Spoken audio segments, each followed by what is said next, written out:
Hi friends, இன்றைக்கி நம்ம Sunday special காடை ஃப்ரை பார்க்க போகிறோம். இந்த காடை ஃப்ரை செய்கிறது என்னோடய ஹஸ்பண்ட். நான் நான்வெஜ் செய்வேன், ஆனால் என் ஹஸ்பண்ட் செஞ்சால் இன்னும் செம்ம டேஸ்ட்டாக இருக்கும்.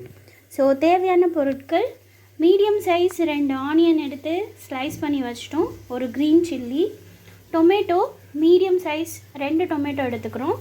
தாளிக்கு தேவையான பொருட்கள்: சோம்பு, கிராம்பு, பட்டை, லவங்கம், ஏலக்காய், தென் இஞ்சி பூண்டு பேஸ்ட், அப்புறம் டிஷ்ஷுக்கான ஹீரோ காடை ரெடி க்ளீன் பண்ணி வச்சுருக்கோம். இப்போது ஒரு ஹாட் பேன் எடுத்து அதில் ஆயில் ஆட் பண்ணிக்கிறோம். ஃப்ரைங்கிறதுனால கொஞ்சம் நிறைய எண்ணெய் ஆட் பண்ணிக்கிறோம். இப்போது எண்ணெய் நல்லா ஹீட் ஆகிடுச்சு, சோம்பு ஆட் பண்ணிக்கிறோம். தென் நம்ம மசாலா ஐட்டம்ஸ் என்னெல்லாம் எடுத்து வச்சோமோ ஸ்பைசஸ் எல்லாத்தையும் ஆட் பண்ணிக்கிறோம். அது பொரிஞ்சு வந்ததும் க்ரீன் சில்லி ஆட் பண்ணியாச்சு. நெக்ஸ்ட்டு ஆனியன் ஆட் பண்ணிவிட்டு நல்லா கோல்டன் எல்லோ கலர் வர வரைக்கும் நல்லா ஃப்ரை பண்ணிக்கிறோம். இப்போது நல்லா ஆனியன் வதங்கி வந்துருச்சு. நம்ம இஞ்சி பூண்டு பேஸ்ட் ஆட் பண்ணிடுறோம்.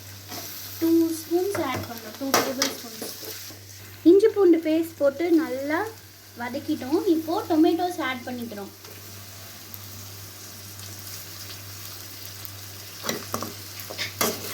டொமேட்டோஸ் ஆட் பண்ணி நல்லா சேர்ந்து வரும்போது நம்ம நெக்ஸ்ட் இன்க்ரீடியன்ட் ஆட் பண்ணிக்கலாம்.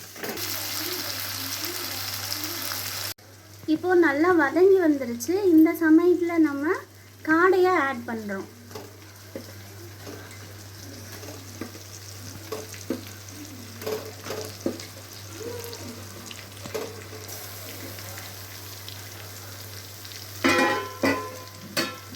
அடுப்பு நல்லா மீடியம் ஃப்ளேமில் வச்சுட்டு நம்ம காடையை ஆட் பண்ணி நல்லா வதக்கணும்.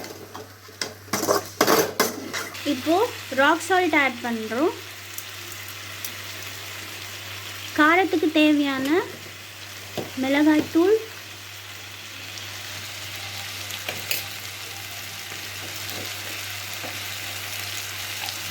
மஞ்சள் தூள்,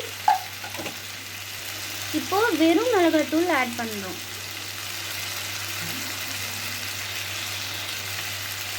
இப்போது இது எல்லாம் ஒன்று சேர நம்ம கலந்து விட போகிறோம். டேஸ்ட் என்ஹான்ஸ் பண்ணுறதுக்காக நம்ம ஒரு ½ லெமன் புழிஞ்சு விட போகிறோம்.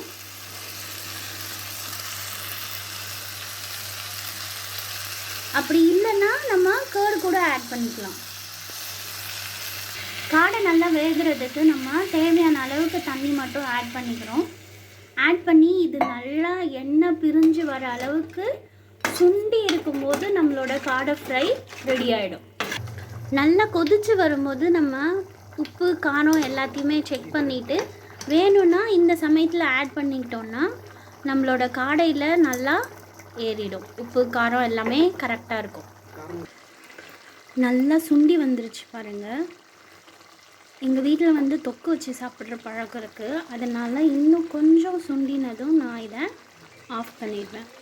இல்லை வெறும் ஃப்ரையாக மட்டும் வேணும் அப்படின்னா நல்லா ட்ரையாக ஆற வரைக்கும் நீங்கள் என்ன பண்ணலாம், வெயிட் பண்ணலாம். பக்கத்துலேயே சாதமும் ரெடி ஆகிட்டுருக்கு. சுட சுட சாதத்தோட இந்த காடை தொக்கு வச்சு சாப்பிட்டா அப்படி இருக்குங்க.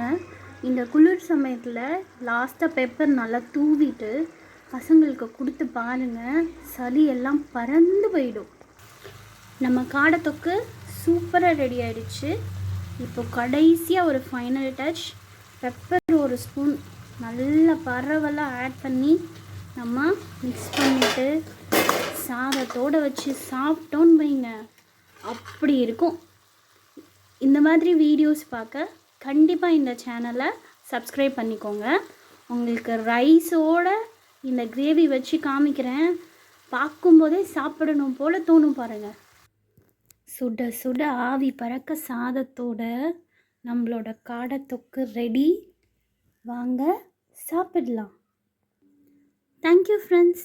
கண்டிப்பாக இந்த சேனலை சப்ஸ்கிரைப் பண்ணிக்கோங்க.